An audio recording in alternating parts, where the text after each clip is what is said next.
shantii bishii Juun ee sanadkii tagtay ayaa wadamada Sacuudiga, Imaaraadka Carabta, Masar iyo Bahrain waxay xiriirka u gooyeen wadanka Qatar. laba maalmood kadibna cadaadis ka yimid wadamadaasi ka sokow dawladda Soomaaliya waxay go'aansatay inay dhexdhexaad ka noqoto xiisadda Khaliijka. bilo kadibna mowqif ka duwan kan dawladda waxaa qaatay maamul goboleedyada Puntland, Koonfur Galbeed iyo Galmudug.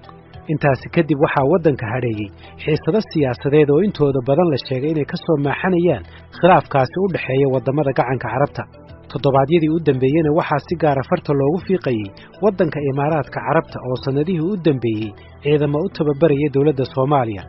saldhig military iyo dekadna heshiis kala galay Somaliland, isla markaasina tababar siiya qaar ka mid ah ciidamada Puntland. dawladda Soomaaliya ayaa sidoo kale weerartay siyaasi lagu eedeeyay inuu gacan saar la leeyahay dawladda shisheeye, taasi oo siyaasigaasi Cabdiraxmaan Cabdishakuur uu si weyn u beeniyay. sabtidii la soo dhaafayna waxaa weerar lagu qaaday guriga Senator Cabdi Xasan Cawaale Qaybdiid, kaasi oo lala xiriiriyay inay ka dambeeyeen ciidamada ay tababareen Imaaraadka Carabta. xiriirro aan la samaynay safaaradda Imaaraadka Carabta ee Muqdisho ayay noo suurageli weyday inaan ka waraysanno waxa ka jira eedaha loo jeedinayo.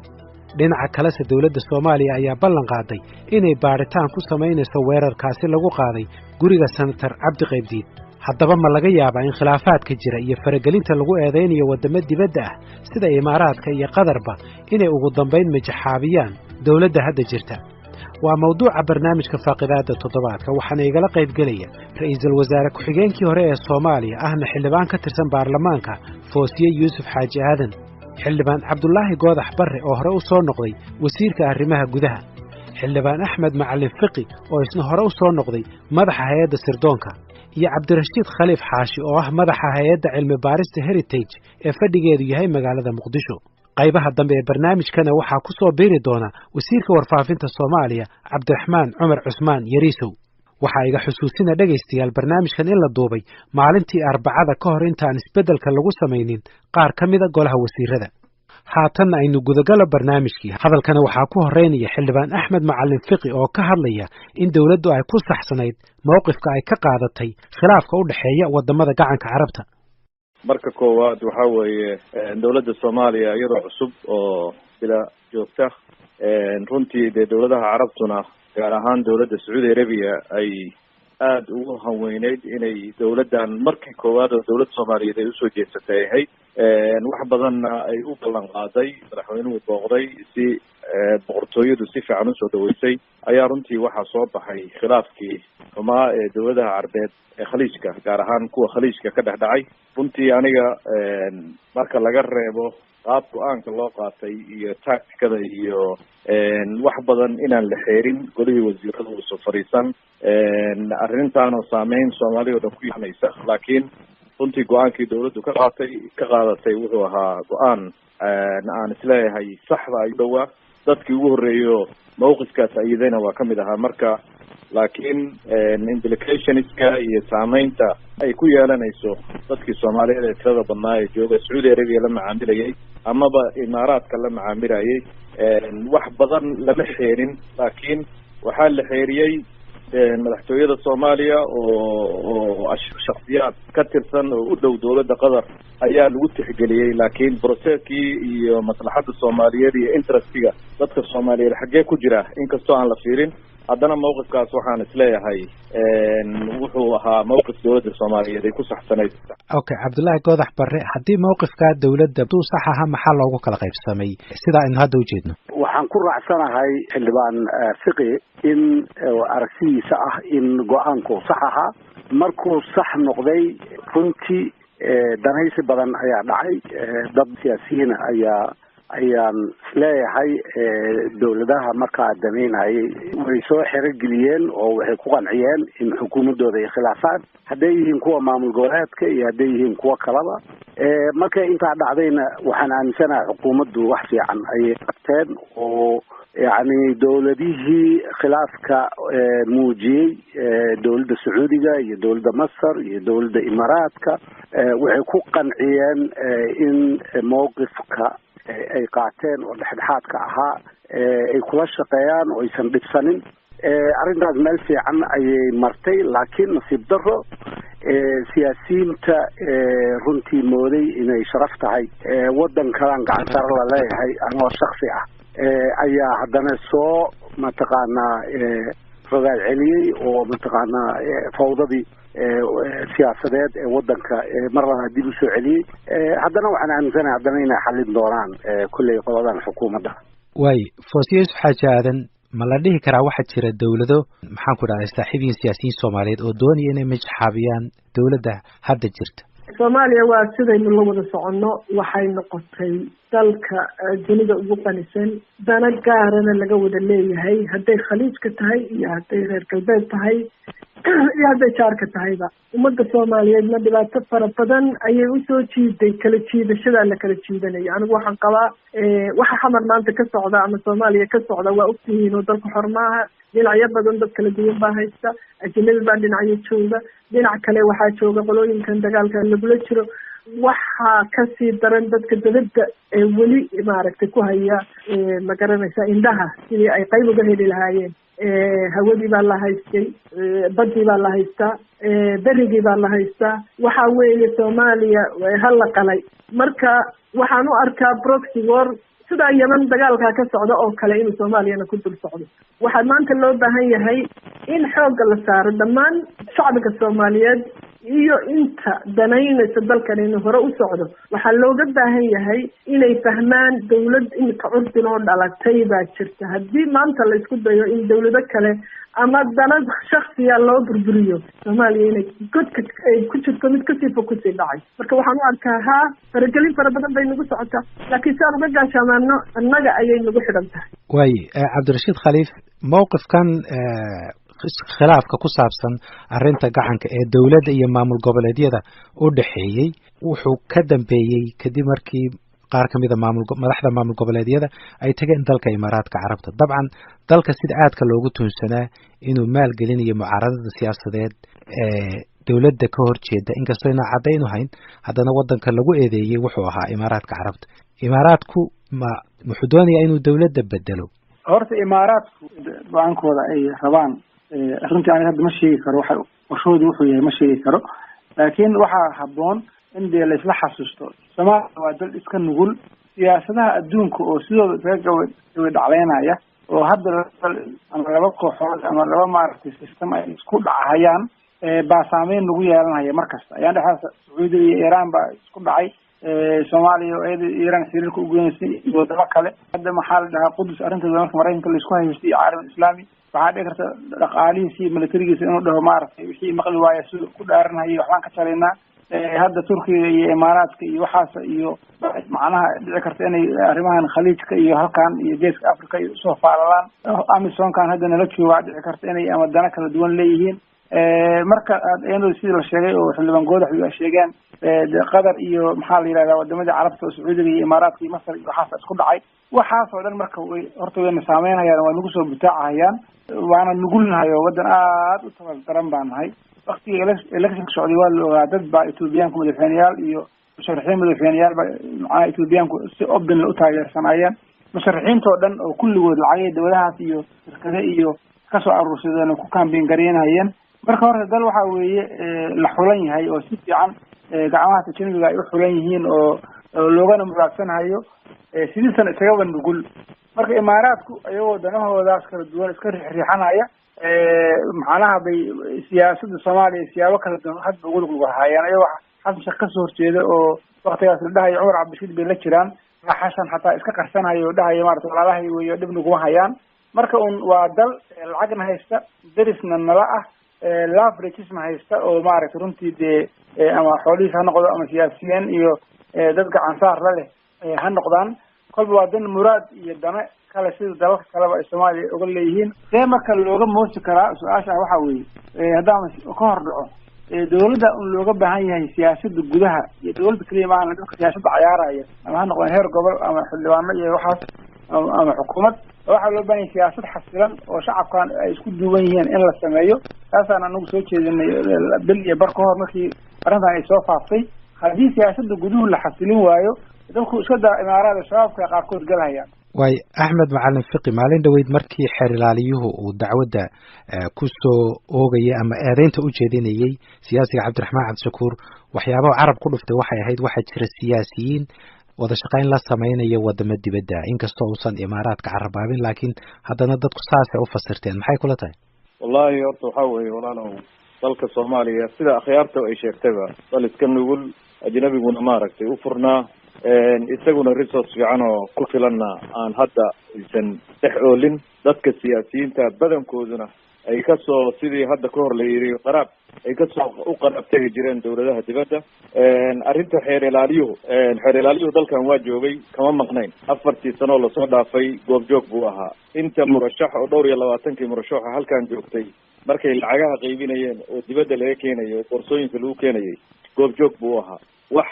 statementiya iyo wax warax sharciga soomaaliyana dee sharcigu ma ahan maalinkaa rabsidna inaad lasoo baxdid qofkaa rabsidna aad ugu danaysid ninkaa rabsidna aada ugu darraatid waxay tahay sharcigu dadka o dhan waa u wada siman yihiin maalin kastana valid ayuu yahay oo in lala soo baxaa ay tahay marka dhihi mayo yaan lala soo bixin laakiin waxay ahayd xeer ilaaliyuhu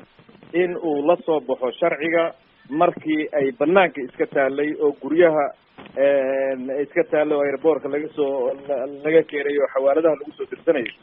in sharcigani la dabaqay ahayd haddii ay noqotay isbedel wuu imaan karaa mar buu isbedel imaan karaa waxay ahayd evidence iyo cadaymo saxa inuu la yimaado aniga waxaan aaminsanahay arrinta xeer ilaaliyuhu ayaantii dhaweysa uu ka dhawaajiyey inay arrin siyaasadaysan ahayd waaya aad baad umahadsantay ma raba arrintu inaan kiiska cabdiraxmaan cabdishakuur aada usii galo tusaale un baan usoo qaatay oo si aan u muujino maaragtay faragelinta shaqeeye sida ay dawladdu ku dooday goodax bare jawaabtaada waa mahadsan tahay horta saaxiibkay xildhibaan fiqi waxaan ku raacsanahay baashan lacagta oo siyaasadda lagu baadigoobo inay khalad tahay waa ku raacsanahay laakiin waxaan ku khilaafsanahay inuu yidhaahdo waxaan wax jiray ahayd marka waa inay iska socdaan waa inaysan cidna hadda ka hadlin oo dhaqanka ha iska socdo xoogo waa ku khilaafsanahay shalay hadday jirtay khalad la samayn jiray oo ahaa war nin fiicana ahay beesadan qaado beesadaasna dabcan banaanka laga keenay nin fiicana ahay dooro hadday shalay jirtay maanta waxa soo zaahiday wax ka fool xun oo ah lacagtan qaade madaxweynahaaga rid maxaa yeelay dawlad hebel ayaan jeclayn runtii wax fiican maaha bke meesha ay ku dambaynaysa lama yaqaan misaal haddaan ku siiyo hadda waddanka Kenya waxa nagala dhaxeeyo bad baa nagala dhaxayso oo bad dacwad aan isla aadnay maxkamad ayaa nagala dhaxayso waxay codsadeen in muxuu ahaa muddo la siiyay ay Soomaaliya kusoo qanciyaan haddii 5 milyan ay mid xildhibaan ama mid siyaasi usoo dhiibaan oo saylada intuu miis la fariistay yiraahdo madaxweynahan hala raacdeeyo maxaa yeelay Kenya ayaa ka eed sheegatay oo markaa siyaasado kale oo jeedkiisa uu ku hadlo waddanka sidoo u shaqayn doonaa runtii khatar weyn baa jiro wadamadan na faragelinayo lacagta nagu faragelinayo ka faa'iideysanayo duruufta qalafsan aan ku jirno runtii waxaa looga bixi karaa in xoogo siyaasiyiintu ay wadaniyiin noqdaan aniga waxaan aaminsanahay ninkan xeer ilaaliyaha in la siiyo fursad uu ku soo bandhiga wixiisa anigu malaymaha in fursaddaas haystay waay aad baad umahadsan tahay Fosia dabcan markaan ka hadlayna imaaraadku waxay meesha ka oranayaan waa wadanka Qatar marka maxaad u fasiri lahayd sidee hadda dawladdu waxaad u malaysaa inay shabag dhex gashay oo dhinaca uga baxda la'dahay aan ku koobnayn arrimaha Soomaali kaliya khuseeya arrimaha caalamka ay ku jiraan sidee uga bixi kartaa arrimahan horta number 1 inaynu xiriirka dibadda adkayno weeyaan wasaaraddan in la xoojiyo weeyaan arrimaha dibadda waayo iyada dawladaha maanta haddii maaragtay wasaaradda inta la xoojiyo la support gareeyo dhaqaale loo sameeyo safaarado adag la sameeyo safiiradaasa waxaan oo dhan furfuri lahaa safiirada halkan joogaa loo yeeri lahaa la oran lahaa waxaa iyo waxaa ku qaldan tihiin meesha shuruucbaa jira international heshiisyaa jira UNT baa joogta Geneva joogta in la isku xadgudbo ma aha waa yani waxyaalaha caalamka heeg la isku geeyo weey dalkaaga adoo jooga wuxuu doono ka sameynaya dal ma garanaysaa amar bixinayo dal lacag soo bixinay waxaasoo dhan uma baanin dawlado kale cabasho iyo oohin iyo dawladda lacag intee sideeda u dhacday ma dhici kartaa inay Soomaali intay imaaraadka oo kala tagto ama dal kale tagto ay intay lacag bixiso siyaasiyiintoodii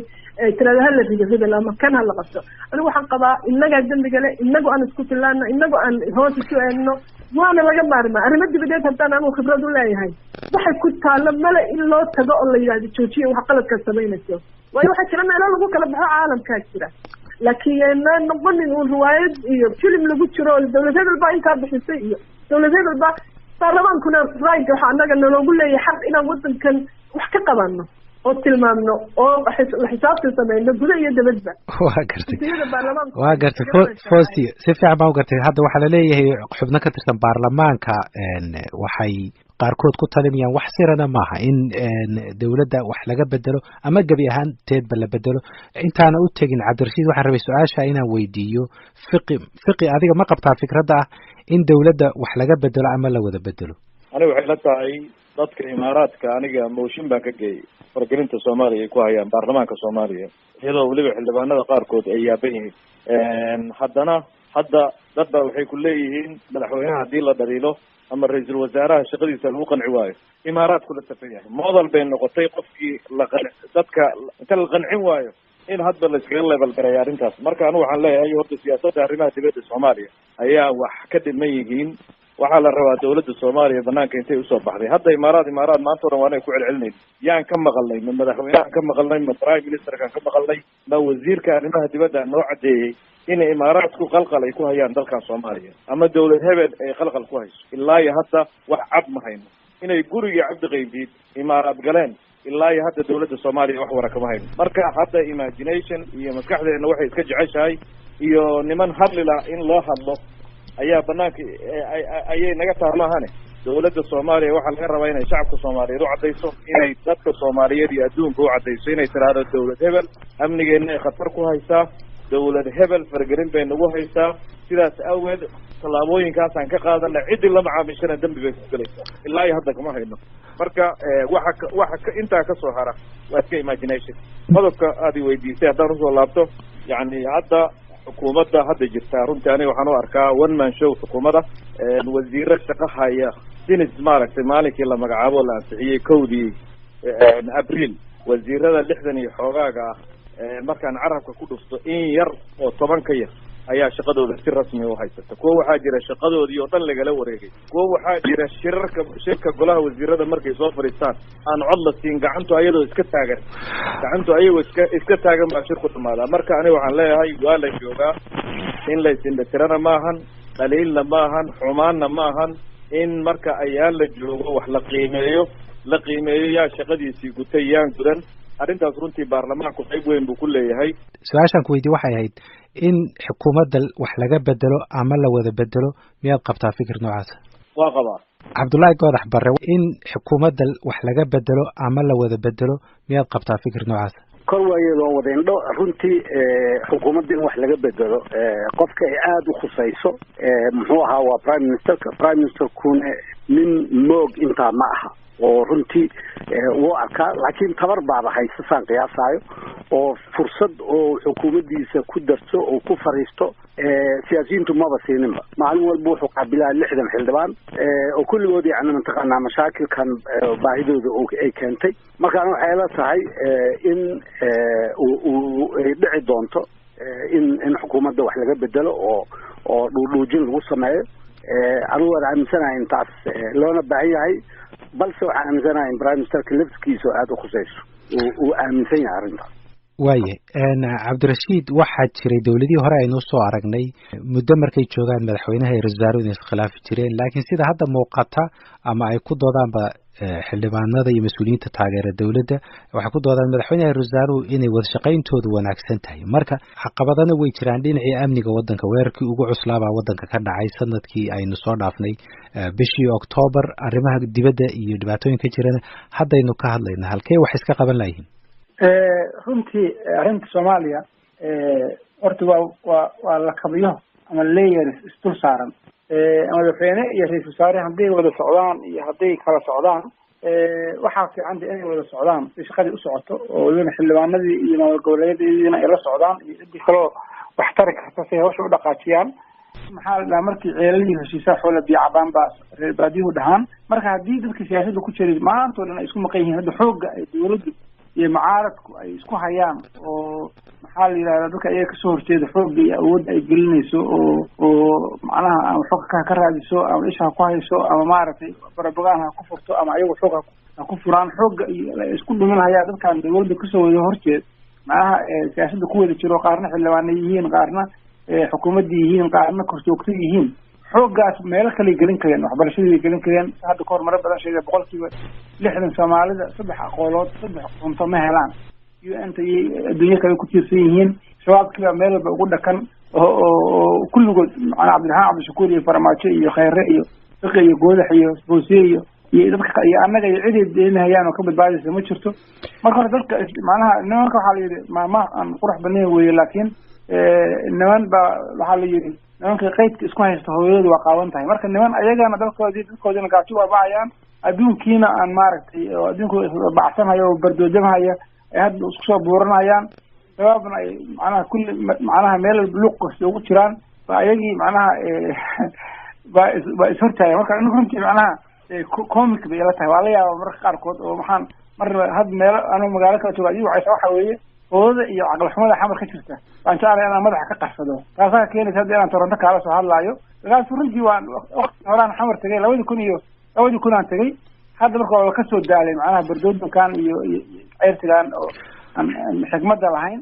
ayagana waxaa nagu jirtaa inay macnaha intaan shabaabku ay meesha noloshooda ku qarxin lahaayeen ama 4 sano ka dhamaan lahayd iyagoo yaaban sidii kuwii ka horreeyay waxaa loo kulligood inay sida isku dhaamaan macnaha ayagoo raalli ah okay way Cabdirashiid aad baad mahadsan tahay Foosiyo waan ku siinayaa iyo Goodax iyo Fiqi dhamaantiin waad ku laabanaysaa waad siinaya laakiin waxay nagu soo biiray wasiirka warfaafinta Cabdiraxmaan Cumar Cusmaan Yariiso Cabdiraxmaan Yariiso waad mahadsan tahay barnaamijkeeda bilowgii nala gashay ayay ahayd laakiin waynu isweynay waad mahadsan tahay marka hore may maqlaysaa waayo waxaynu ka hadlaynay xaaladda hadda Soomaaliya siyaasadda jirta iyo faragelinta la sheegayo inay ka imanayso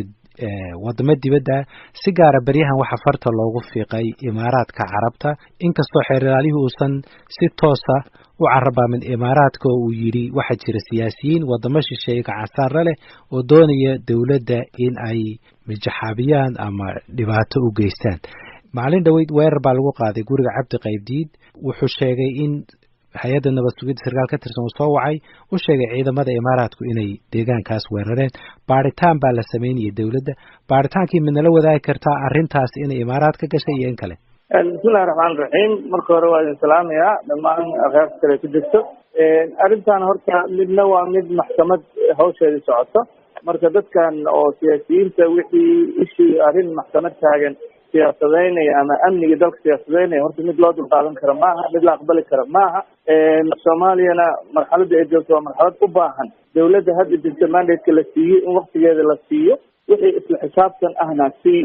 sharaf iyo karaamo ku jirto lagu sameeyo arrintan iyada arrin xeeraliyahana waa uu sheegay baaris baa socota dad baa wax lagu eedeeyey arrintaas ma rabno inaan ka hor dhacno VOA-na runtii waxaan oran lahaa arrinta maxkamadda loo daayo mar alaale markii arrimaha xeer ilaalinta iyo baarista soo dhamaatana kadib waa lala wadaagi doonaa wixii shacabka ah oo ma rabno in maxkamaddii wax dib u keeni karana la sameeyo arrimaha dadka siyaasiyiinta qaarkood arrintan hadda ku weydiiyey wasiir arrintan ku weydiiyey waxay arrinta guriga Cabdi Qaybdiid iyo baaritaankii la sameeyay wax aad noo sheegi kartaa ma jirtaa waxa farta lagu fiiqayay Imaaraadka Carabta baaristaas waa ay socotaa mar alaal markay soo dhamaataa la soo daynaya marabna inaan ka hor dhacno wax mala awaal iyo maaragtay annaga wadan Soomaali la yiraahdaan nahay waxaan nahay wadan madax banaan annaga ayaa la rabaa waxaan inaan samaysan haddii cid kale usoo adeegsanaysana ciddaas kale inaan ka qabanno waa Soomaalinimo ay shaqayso annaga waxaan naga go'an dalkan dantiisa iyo maslaxadiisa shacabka wixii dan oo inaan ka shaqeyno taasna waa ku soconaynaa marka baarista markay soo dhamaato ka hor kama hor dhici karno waa gartay wadamo oo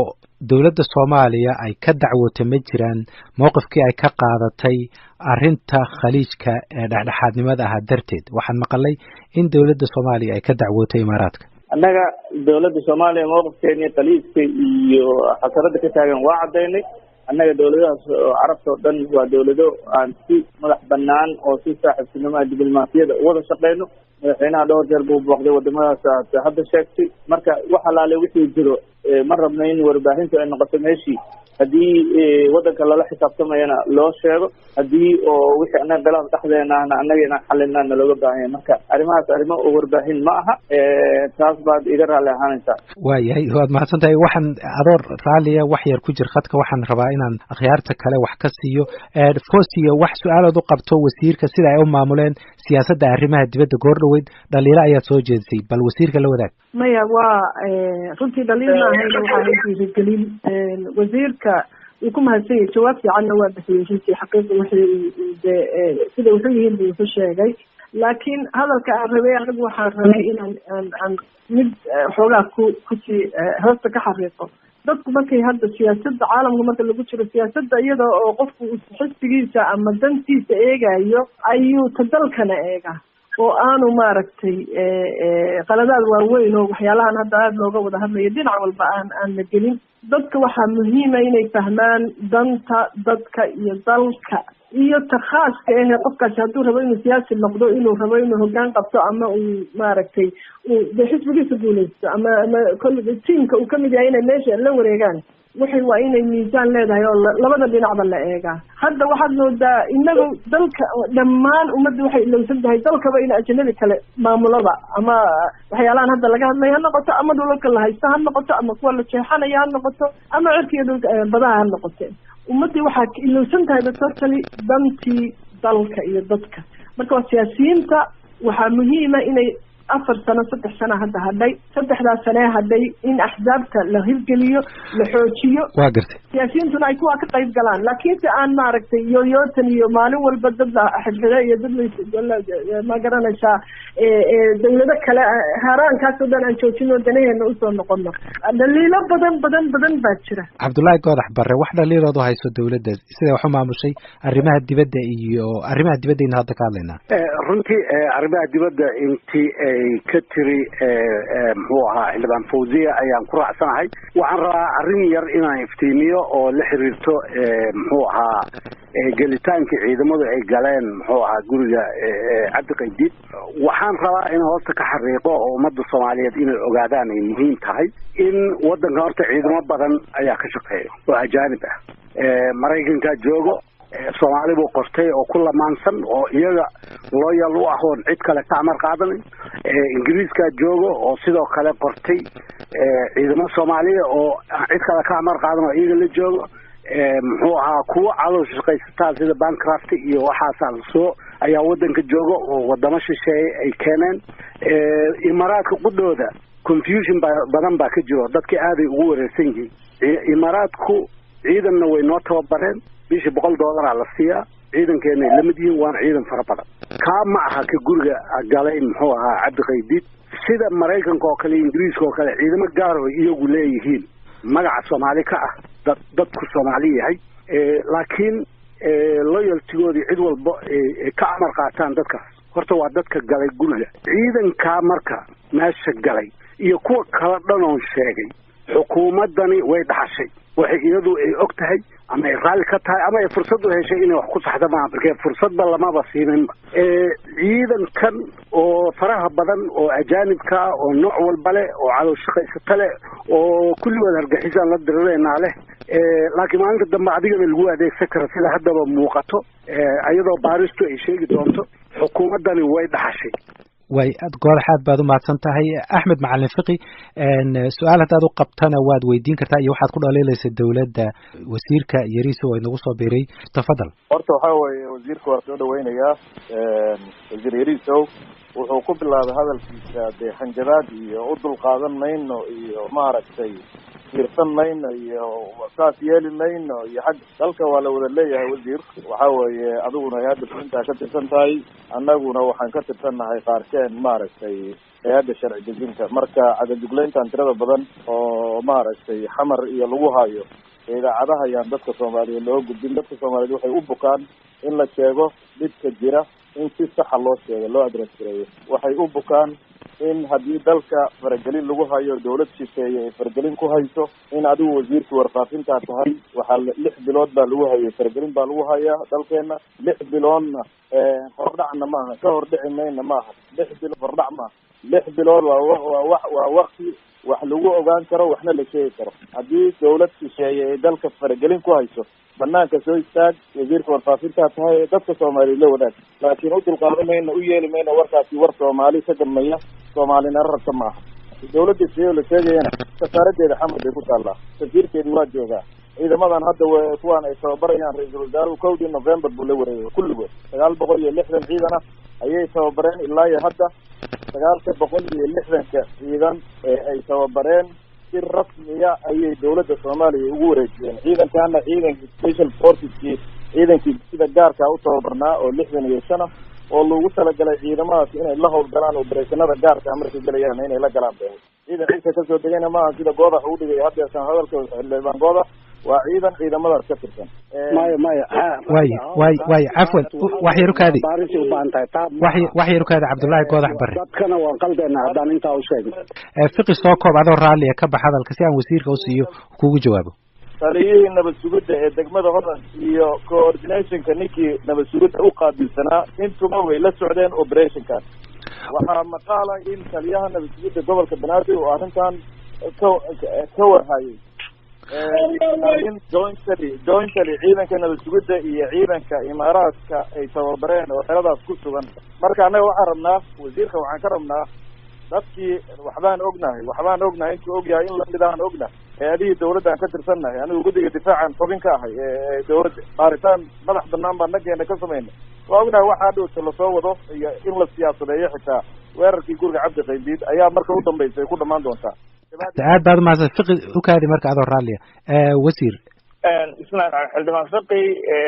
runtii waxa la raba in la kala saaro waxay tahay adoo xildhibaana mudane ah sharaf leh waxaa la rabaa dawladnimadii iyo mucaaradkii haddii si qalad u fahamtaan oo dawladdii un aad la dagaashaan oo mar walba hor istaagtaan waxa ka faa'iidaysiin horta maxay tahay. taas waa kow. labo mid la rabo waxay tahay institutionka dawladda waxa u jira waxay tahay muddada la sii mandateska in lagula xisaabtamo isla xisaabtan dhab u dhacdo. laakiin haddii mar walbaba aad banaanka taagan tihiin idinkoo qayaxan oo la yaqaano hebel iyo hebel ah oo dawladda wixii kasoo horjeedaba aad banaankaas la taagan tihiin, mucaaradkii waxaa laydinka raba waxay tahay inaad xisbi samaysataan si nidaam oo sharaf ku jirto aysan u hagaajisaan waddankaana waa noo wada hagaagaya. marka wax walwal ahood qabtaan ma jirte aamina dawladdiini. madaxweyne Farmaajo iyo ra-iisul wasaare Xasan Khayre dad ka jecel shacabkan in loo adeego oo horumar loo sameeyo ma jirto. xukuumadda muddada 9 bilood waxa aan qabanay waad og tahay. walaalow garab aan kaaga baahannahay na garab istaag oo mar walba ha soo istaag qofkii mar hawaale oo dadkuna ay runtii idin dhibsadeen. taas idinkana idinma fiicna, dalkana uma fiicna. dalkan wuxuu u baahan yahay midnimo iyo wadajir. taasna waxay ku imaanaysaa dulqaad. marka dulqaadkaasaa laydinka rabaa iyo dawladnimada inaad maaragtay nala wadaagtaan, nala shaqaysaan, na hagtaan. intaas maxaa idin diidan? fiqi waxaa noo diidan aad ka jawaaba su-aashaas Haruunow. annaga wax noo diidan ma jiraan. madaxweyne Farmaajo annagaa wax ka dooranay yariiso adigu wax kamada dooran. waana ognahay doorashadii iyo kafeynkii meeshaa la safnay raggii doortaana Xasan Cali Khayre gacantaan u wada taagnay kulligeen raalli baan ka ahay. asaga iyo xukuumaddiisa markuu idin soo magacaabayna gacantaan idin taagnay. wax laydin hor istaagay ma jirto, laakiin fashalkiina aad ku fashilanteen mandate-kii dawladda Soomaaliyeed oo hayseen ayaad rabtiin inaad dad kale la xagxagataan oo tiraadaan mucaaradka noo tahay. laydinma hortaagna. annagoo constructive baan nahay, raalli baan ka nahay madaxweynuhu inuu shaqeeyo, raalli baan ka nahay prime ministerku inuu shaqeeyo, xukuumaddiisuna inay shaqeyso raalli baan ka nahay. laakiin waxa la sheegayo waxay ahayd 6 bilood baad waxay ku haysa cadowgaa dalka kusoo duulay. noo sheeg wasiir, taas macnaheedu maahan inaan ku hortaaganahay. waxaan ku leeyahay maya idinka waxa laydinka raba fiqi waxa waaye show ofka inaad iska daysaan dawladnimadii oo idinka aad kasoo shaqayseen aad ku jirteen eed og tihiin duruufaha lagu shaqaynayo, eed og tihiin ciidanka iyo dhibka ay ku shaqaynayaan, ood og tihiin maalin walba caqabadaha aan ka gudbayno oon u gudbayno dawladnimo iyo wanaag. waxay ahayd waxaas inaad inoogu dulqaadataan oo naga shaqaysaan oo garabka noo noqotaan. laakiin haddii qof oo meel taagan aad tihiin oo mar walbaba muxuu ahaa ummadii iyo horumarkeedii loo arkayo dadkii inaad hor taagan tihiin dhib bay leedahay. annagii nooma fiicna, idinka idinma fiicna. annaga hay-adaha dawladda waxaan rabnaa inay wada shaqeeyaan, karaamo iyo sharafka ku wada shaqeeyaan, istixgeliyaan, kadibna wax walba lagu xaliyo systemka iyo nidaamka dawladda. caqabadahan caqabad ka waaweynaa soo marnay. sii waxaad ogeed qalbi dhagax waxa lagu xaliyey waxay systemkii iyo dawladdii iyo hay-adihii iyo baarlamaankii baa xaliyey. caqabadii kale oo arrimihii amniga iyo dawlad goboleedyada waxaa lagu xaliyey si oo wadajir oo nidaam oo madaxweynaha iyo wasaaruhu ay qaateen door hogaamineed wax walba caqabad waa ka gudbaynaa laakiin waa markaan wadajir iyo midnimo wax wada raadin intaas waa intaa idinka rabna anaga haye fiqi marka ugu dambaysa u jawaab kabacdina waxaa siinayaa Goodax iyo Foosiyo waxa weeye horta wasiir Biiriso waa maasan yahay intaas waa isla aaminsannahay kulligeed waxaan aaminsannahay in dawladda Soomaaliya la garab istaago waxaan aaminsannahay waana soo garab istaagnay laakiin wasiiradiisa wuxuu rabaa inuu na yiraahdo dariire dad shacaba kuma dhimane waxaa lagu dilay askar baa lagu dilay al-shabaab baa lagu dilay oo annagu waa soo istaagno in al-shabaab ma ahayna dad shacab ay ahaayeen wasiir annagu kuma sacabtumayno markaad qaldan tahay ama dariiq qaldan aad maraysid laakiin markaad ummadda u shaqaynaysid oo wax saxa la qabanayo oo dariiqii saxa iyo daaragtankii saxda ahaad xukuumaddaadu ay hayso waa lagu hadda dadka qaldaysaa oo aad maaragtay waxaan jirin ka sheegaysaa wasiir Yariso inta hadlay arrin bariirina kama hadlin haddana waxaa ka dhigaysaa wax oo maaragtay oo shakhsi ah arrintaas waa waxyaalaha aan isleeyahay la rabo in aad ka gudubtaan oo danta guud iyo soomaalinimo annaga doorasho hal cod iyo hal qof aa la rabaa si lagu gaari lahaana waxay danta kugu jirtaa inaad xisbigaaga hagaajisatid Soomaali isugu yeeratid tustid nooca dawladnimo aad rabtid inaad usoo hogaamisid isdiyaarisid wax laga rabo waa intaas laakiin haddii waxyaalo yaryar oo dhacdooyin dhacday oo shakhsiyeedisaan waa midda ugu xun oo meeshaana gaarsiisay waaye wasiir waad mahadsantahay hadalkan waan soo gabagabaynayaa Foosiyo aadaan ku siinayaa maxaa kaaga soo baxay dooda xalku muxuu yahay wallahi horta runaantii waxaan ka hadlaayay unba hadda kasoo baxayo yootan iyo muran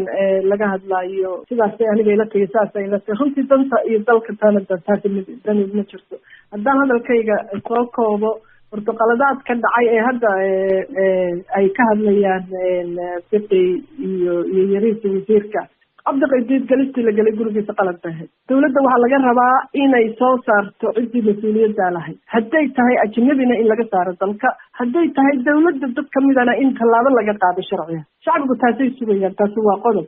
wixii dunuubaha la kale cabdiraxmaan cabdirashakuur maxkamadaa socota iyada maxkamadda in laga warsigo waxaa soo haray Soomaaliya waxay u baahan tahay isku tashi hadalkayga intaas ku soo koobaya ajnabina uma baahna faragelintan sidaan u sheegay waa ku fara badan tahay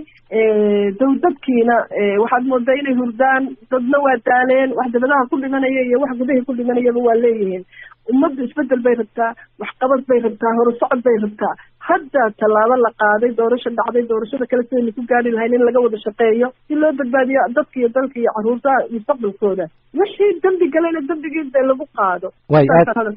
aad baad umahadsan tahay wasiir Fawzi aaday umahadsan tahay waana siday sheegtay arrinta cabdiqaydiid falkii dhacay dawladdu waa ka hadashay waana fal aysan dawladdu ka warqabin diyaarna u ahayn waxay sheegtay in baaritaan la sameynayo baaritaanka oo dhab ahna ummadda waa lala wadaagaya waddankan waa la wada leeyahay dawladnimada iyo mucaaradkana waa kan si constructive ku dhismaya wax saxaya si aan u wada gaarno meesha aan wada hiigsaneyn